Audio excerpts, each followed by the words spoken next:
মেটিয়াবুরুজ ব্যবসায়িক জগতের এক সুপরিচিত ও গার্মেন্টস ব্যবসার একটি সুখ্যাত স্থান। এটা কলকাতার উপনগরীও বটে। এখানে বড় বড় হাট, মার্কেট এবং প্রচুর দোকানের সমারোহ। এই এলাকার বেশিরভাগ মানুষ এই ব্যবসা নিয়েই মেতে থাকে।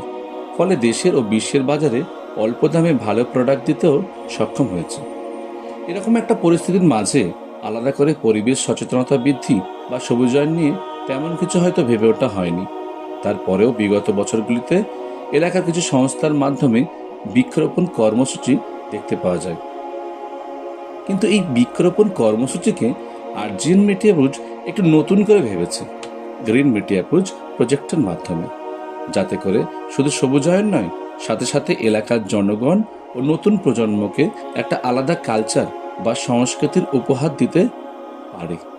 তাই এবছর 5,000 গাছ রোপণের অঙ্গীকার করা হয়েছে এলাকার বিভিন্ন সরকারি ও বেসরকারি স্কুলের সহায়তায়। আরজিএনের মাধ্যমে এই গাছগুলি পৌঁছে যাবে স্কুলের দরজায় দরজায় এবং সেখান থেকে চলে যাবে এই এলাকার 5,000 ছাত্রছাত্রীদের হাতে। তারা তাদের সুবিধা মতো জায়গায় গাছগুলোকে রোপণ করবে।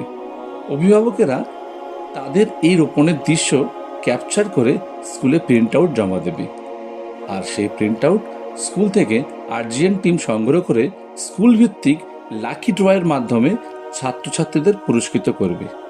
তাতে যেমন সবুজায়নের চিত্র ফুটে উঠবে এবং সাথে সাথে নিউ জেনারেশনের কাছে একটা নতুন সুন্দর কালচার তৈরি হবে।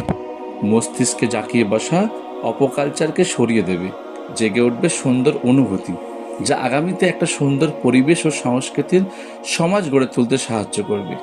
তাই প্রত্যেক অভিভাবকের কাছে আবেদন, আপনারা এই কর্মসূচিকে বাস্তবায়ন করতে ছাত্রছাত্রীদের পাশে দাঁড়ান আর প্রমাণ করুন মেটিয়াবুরুজ শুধু ব্যবসায় নয়, সমাজ ও পরিবেশ সচেতনতায় এগিয়ে আসছে। আসুন অঙ্গীকারবদ্ধ হই, গাছ লাগাই, পরিবেশ বাঁচাই। ভালো থাকবেন, সুস্থ থাকবেন। ধন্যবাদ।